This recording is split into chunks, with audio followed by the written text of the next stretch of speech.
దోషి మహమ్మద్ ముక్రమ్ దోషికి ఉరిశిక్ష, బాలికపై లైంగిక దాడి హత్య కేసులో 1.10 లక్షల జరిమానా సైతం. నల్గొండ పోక్సో కోర్టు సంచలన తీర్పు అంటూ మనం వార్త చూస్తా ఉన్నాం. ఇక ఈ విషయం చూస్తే నల్గొండ టౌన్ లో ఈయన మహమ్మద్ మక్రమ్ అనేట ఆయన ఇక ఇక్కడ ఏంది మటన్ కొట్టు ఉంది, ఆయన మటన్ కొట్టుకుంటాడు. ఆయన అక్కడే దగ్గరలో ఉన్న బాలిక ఇంట్లో ఎవరు తల్లిదండ్రులు లేని సమయంలో వెళ్ళి పాపం ఆ మైనర్ బాలిక మీద అత్యాచారం చేసి దాంతో ఆమె చున్నితో ఆమెకు గురేసి చంపిండు. అదిగాక అక్కడ ఎవిడెన్స్ మాయం చేయడానికి ఆ బాలికను తీసుకెళ్లి ఆ పక్కనే కొంత దూరంలో ఉన్న మురిక్కాలలో పడేసిండు. ఏమి తెలియనట్టు మళ్ళీ వచ్చి మటన్ కొట్టు కాడ ఆయన పని ఆయన చేసుకుంటున్నాడు. తల్లిదండ్రులు వచ్చి చూసేసరికి బిడ్డ కనిపించలేదు, ఏమైంది ఏంది అని చెప్పి పోలీస్ స్టేషన్లో కేసు పెట్టారు. అట్లా 3 రోజులు వెళ్తే నాలాలో దొరికింది ఆ అమ్మాయి, ఆ బాలిక మైనర్ బాలిక నాలాలో దొరికింది.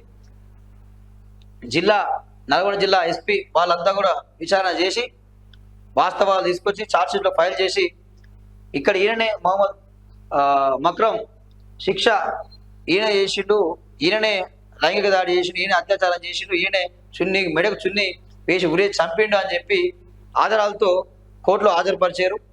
కోర్టులో హాజరుపడితే నల్గొండ కోర్టు ఈయనకు ఉరిశిక్ష విధించింది. 1.10 లక్షల జరిమానాతో పాటు ఈయనకు ఉరిశిక్ష విధించింది. ఇక్కడ రెండు విషయాలు ఈయనకు ఒకటే దోషి ఒక్కరికే 2 ఉరిశిక్షలు ఈయనకు. ఎట్లా అంటే ఒకటి మైనర్ బాలికను రేప్ చేసినందుకు, అదేవిధంగా సాక్ష్యాధారాలు కనిపించకుండా తారుమారు చేసినందుకు, అవన్నీ కూడా చేసినందుకు ఈయనకు 2 సార్లు ఉరిశిక్ష విధించింది. ఈయన చనిపోయేంత వరకు మెడకు ఉరిశిక్ష వేయాలని చెప్పి తీర్పు వెల్లడించడం జరిగింది. ఇలాంటి తీర్పులు రావాలి. నల్గొండ జిల్లా పోలీసులకు కూడా హ్యాండ్స్ అప్, వాళ్ళు ఈ కేసును ఛేదించారు. ఇలాంటివి ఈ మైనర్ల మీద చాలా కూడా లైంగిక దాడులు జరుగుతూ ఉన్నాయి. ఇలాంటి వాళ్ళకు ఒకటే ఒక శిక్ష, ఉరిశిక్షనే వేయాలి. ఇలాంటి వాళ్ళని క్షమించే ముచ్చటే ఉండొద్దు. వీళ్ళు అసలు ఈ భూమి మీద బతకడానికి కూడా అనర్హులు వీళ్ళు, ఇలాంటి వ్యక్తులు.